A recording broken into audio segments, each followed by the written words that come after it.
বিশ্ব স্বাস্থ্য সংস্থার দক্ষিণ পূর্ব এশিয়া অঞ্চলের আঞ্চলিক পরিচালক সাইমা ওয়াজেদ পুতুলকে অনির্দিষ্টকালের জন্য বাধ্যতামূলক ছুটিতে পাঠানো হয়েছে। গত 11 জুলাই থেকে এ সিদ্ধান্ত কার্যকর হয়। বিশ্ব স্বাস্থ্য সংস্থার পরিচালক টেড্রোস আধানম এক ইমেইলে বিষয়টি নিশ্চিত করেন।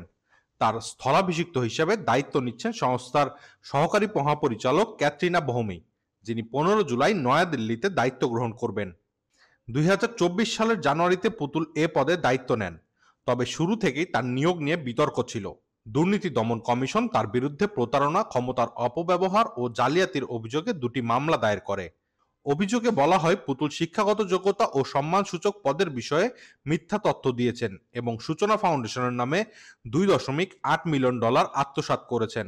মামলার পর থেকেই তার কার্যক্রম সীমিত হয়ে পড়ে। রিপোর্টার্স 24, ঢাকা।